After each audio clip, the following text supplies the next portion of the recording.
any CRM that you use effectively and put in data to is going to be better than one that you don't use. So you could have the best CRM in the world. If you don't use it, it's worthless. Hey, and welcome back to Builder Funnel TV. And today I want to cover 5 construction marketing statistics that you need to know going into this next year. So every year we do a survey, and we survey hundreds of remodelers and builders all over the country, and we ask them a bunch of sales and marketing questions. And out of that, we learn what people are prioritizing, what's trending, what's working, what's not working in terms of their marketing and sales efforts. So I'm going to pull out what we found as 5 of some of the most insightful and thought-provoking statistics from the survey. So the first one is that 62% of remodelers and 72% of home builders say that inbound marketing is providing the highest quality of leads in terms of source.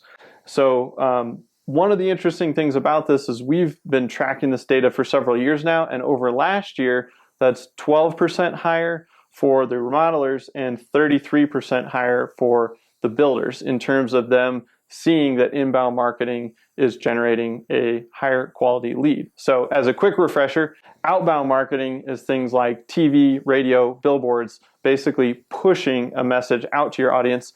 Inbound marketing is things like blogging, SEO, social media, where you're creating content to attract people that are looking for what you have to offer. They just don't know your company name yet, but they do know they're in the market for a custom home or a remodel to their home or a home improvement, whatever that may be. So inbound marketing is that practice of creating content and pulling people in. And what remodelers and builders are saying all over the country is that those type of leads are higher quality than kind of those push outbound style channels.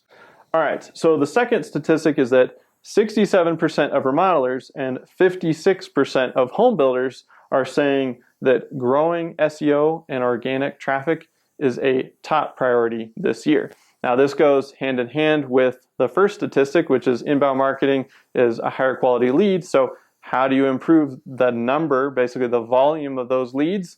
Well, one of the best ways to do that is improving your organic traffic via SEO. And what we've seen is the same thing. When I look at all the data across all of our clients, we get to dig into their analytics. We can look at their web traffic, their leads, and their customers, and where they're coming from.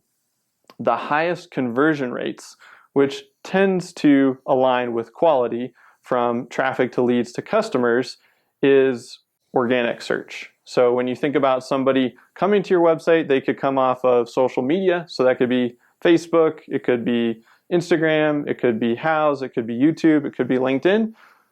That's one bucket, social media. It could be paid traffic. So when you're paying ads on Google or Facebook or Instagram. Could be organic traffic. So that's when somebody just does a search in Google and they don't click on an ad, they click on one of the natural listings. That is the primary channel that we focus on because we see that as the highest quality lead in terms of where those leads are coming from, but it has the best conversion to customer, which is a good indicator that that's a good lead source for us. 67% of remodelers and builders, 57%, most companies are saying, hey, this is a top priority this year.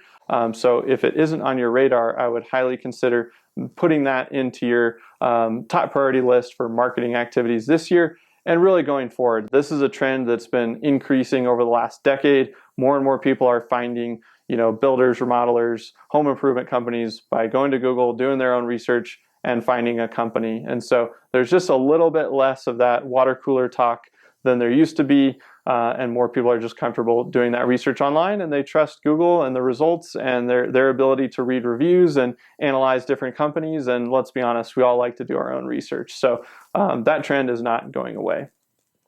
All right, stat number 3, 39% of remodelers and 35% of home builders say that proving the ROI of their marketing activities is a top challenge.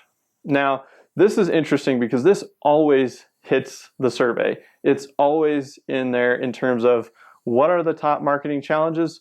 Proving ROI is, I want to say, top 3 every single year. It still seems like this is a real challenge. And for a lot of you, you may be tracking where your leads are coming in. So if you get on the phone, the person that's taking that, that lead information in, they have their lead intake form, or they're putting it into a CRM directly. Typically, you're asking, "Hey, how'd you hear about us?" And so you'll input something. A lot of you may not be doing that. But when it comes to digital, I see this so often. You get a lead, they come through your website and they fill out your contact us form. And so you tag it as a website lead or something like that, or you might call it a Google lead.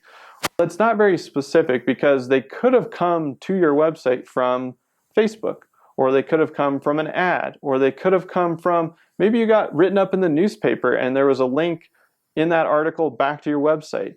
It's really important today that you break down your web traffic and where those leads are coming from specifically. So yes, it is helpful to know, hey, I got 10 leads from my website this month, but let's break that down, because maybe 8 of them came from organic traffic, 2 of them came from social, and the rest of the channels didn't produce anything. That would be really helpful to know, so that as you're working on your digital marketing activities, you can go, well, these are my 2 primary lead drivers, so I'm going to focus 80 or 90% of my efforts there, and then I'm going to still do some experimentation and test some other channels. But in order to track ROI effectively, you need to have some sort of software in place so that you can track things back to the lead level and the customer level. Like when you close that deal, can you track it all the way back to that original lead source? That's one of the reasons we love HubSpot.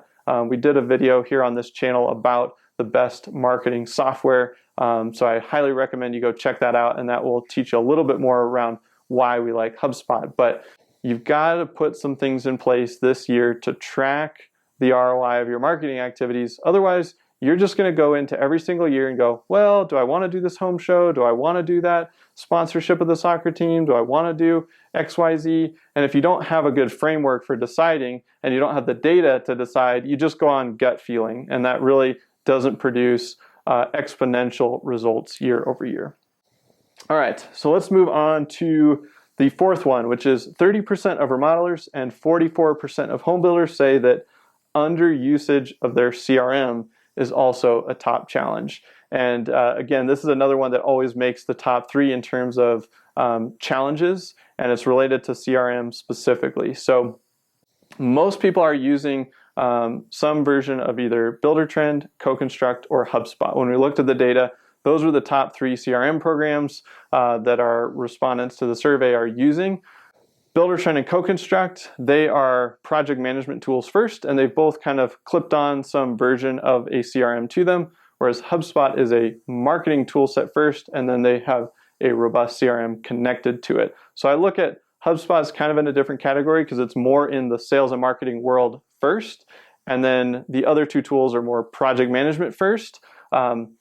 All that being said, any CRM that you use effectively and put in data to is going to be better than one that you don't use. So you could have the best CRM in the world. If you don't use it, it's worthless. So if you are actively using one and it's actually reporting on the things that you want and you're tracking the data you want, keep doing what you're doing, because that is probably 70% of the battle. Most of the time, people just get stuck and they're not actually using it. But CRM usage, I guess I would say, is something that does take training. It does take time and dedication to set up those systems. But once you've got it dialed in, it's just going to be able to give you the reporting that you need. It's also going to take a lot of time off of anyone that's involved in sales. It's going to take a lot of time off their plate, because you can set up things like templates and automation and different email triggers. And so if you think about your sales process, especially when things are really busy, a CRM is critical for those types of time-saving activities, but also making sure that you've got the right data so you can forecast out and see, what does my pipeline look like in 3 months, in 6 months, or maybe even in 12 months or further out, depending on how hot the market is. So the final one, 52% of remodelers and 39% of home builders say that video marketing is a top priority. Now, this one is interesting because this one has typically not cracked into the majority for people focusing on video. And I would say it's typically very, very low on the list. But we are coming around. And after years and years of trying to talk to people about doing video, I think the industry is ready for it. And the reason it's so important, you can actually jump back to several other videos that we've done on why you really need to get into video. I think we've done some on how to get started, some easy ways to get going. But a couple of quick bullet points. You build tons of trust and credibility with your audience. People like watching videos more than they like reading blogs or even looking at photos. So especially when you think about social sharing, people are going to watch a video. They'd rather do that than even look at an image or read something posted on social. So that engagement tends to do better. And then by the time somebody makes it into the sales process, if they've seen a bunch of video, they've gotten to know you, they're a lot more comfortable. I was just recording a podcast with a custom builder down in San Diego area, and he said he's noticed a huge difference once they started doing video. People are getting on that first phone call and they feel like, oh, I already know you, and the conversation just starts off really easy because they've already seen him on video, for 5 videos or 10 videos or whatever it is. And so I think everyone is recognizing, hey, we need to prioritize video, but it's still, I guess it was only 39% of builders, so I said most, but 52% of remodelers. So that trend will continue to move forward as video continues to just eat up more of the internet time spent for people. And that number has been growing, I think, pretty consistently for the last 10 years, definitely the last 5 years, and it's projected to keep growing. If you look at stuff like YouTube and even social channels like TikTok, it's 100% video. And so that's just going to continue to move forward. So as you think about your marketing strategy, definitely be looking for those ways that you can integrate video consistently and not just that one-off homepage video that's just going to sit there for 2 years. So those were 5 of the most interesting statistics from the report. We'll also link to the report below this video if you want to download all the data and all the questions and see how you're stacking up next to your peers, what's important to them, what they're focused on, and what the current trends are. And then we've also included our insight and what that data actually means for you so that you can take a positive step forward. All right, guys, that's what I got for you today. We'll see you next time here on Builder Funnel TV.